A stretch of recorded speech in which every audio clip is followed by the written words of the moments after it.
வணக்க மக்களே, நீங்க பாத்துட்டு இருக்கிறது வெட்டி பேச்சு. நான் அவங்க ஜாக். நாம இந்த வீடியோல ஜெயம் ரவி, கீர்த்தி சுரேஷ் நடிப்புல ஆண்டனி பாக்கியராஜ் டைரக்ஷன் பண்ணி தியேட்டர்ஸ்ல ரிலீஸ் ஆயிருக்க சைரன் படம் எப்படி இருக்குன்னு தான் பார்க்க போறோம். வாங்க வீடியோக்குள்ள போலாம்.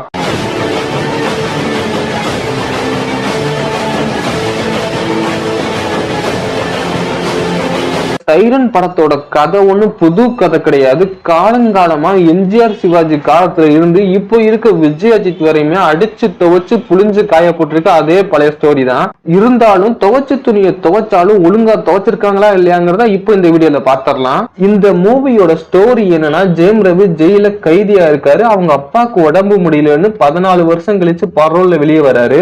வீட்டுக்கு வந்ததுமே தன்னோட பொண்ணு பாசத்துக்காக ஏங்குறாரு. பக்கத்திலேயே இருந்தும் பாசம் காட்ட முடியல அவர்.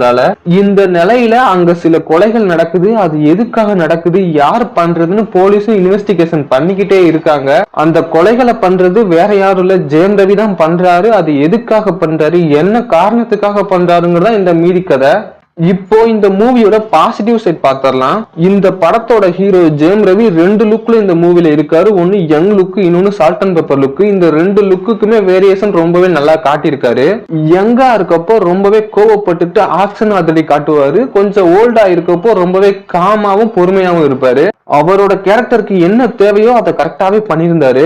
கீர்த்தி சுரேஷ் இந்த படத்துல ஒரு போலீஸ் இன்ஸ்பெக்டரா வராங்க. அவங்களோட கேரக்டர் எப்படின்னா, எப்பவுமே முறைச்சுக்கிட்டே இருக்கா, மொரடான்னு. நான் ஒரு ரக்கடு போலீஸ்ன்ற மாதிரியே அவங்க பண்ணிட்டு இருக்காங்க. ஆனா அதை பார்க்கும்போது நம்மளுக்கு சிரிப்பு தான் வருது. உங்களை பார்த்தா சிரிப்பு போலீஸ் மாதிரி இருக்குங்க சார். படத்துல ஹீரோ ஜெயம் ரவிக்கு எந்த அளவுக்கு ஸ்கிரீன் ஸ்பேஸ் இருக்கோ அதே அளவுக்கு கீர்த்தி சுரேஷ்க்குமே கொடுத்திருக்காங்க. இருந்தாலுமே அந்த கேரக்டர் மனசுல நிக்கல. மத்தபடி அந்த போலீஸ் கேரக்டருக்கு என்ன தேவையோ அதை கரெக்டாவே பண்ணியிருந்தாங்க. இவங்களை தவிர்த்து மூவில நடிச்ச அனுபமா பரமேஸ்வரன், அழகன் பெருமாள், சமுத்திரக்கனி இவங்க எல்லாருமே அவங்களோட பெர்ஃபார்மன்ஸ ரொம்பவே நீட்டா பண்ணியிருந்தாங்க. மூவி டெக்னிக்கல் வைஸாவும் மியூசிக், சினிமோட்டோகிராஃபி, எடிட்டிங் எல்லாமே ஓகேவா இருந்துச்சு. எக்ஸ்ட்ராடினரின்னு சொல்ற அளவுக்கு கிடையாது, ஓகேவா தான் இருந்துச்சு. இப்போ இந்த மூவியோட நெகட்டிவ் சைட் பாத்திரலாம். இந்த மூவியோட ஸ்டோரி ஒரு அறுத பழைய கதை. ஆனா அதை ஸ்கிரீன் பிளேல நல்லாவே மேட்ச் பண்ணலாம். அதை இவங்க செய்ய தவறிட்டாங்க.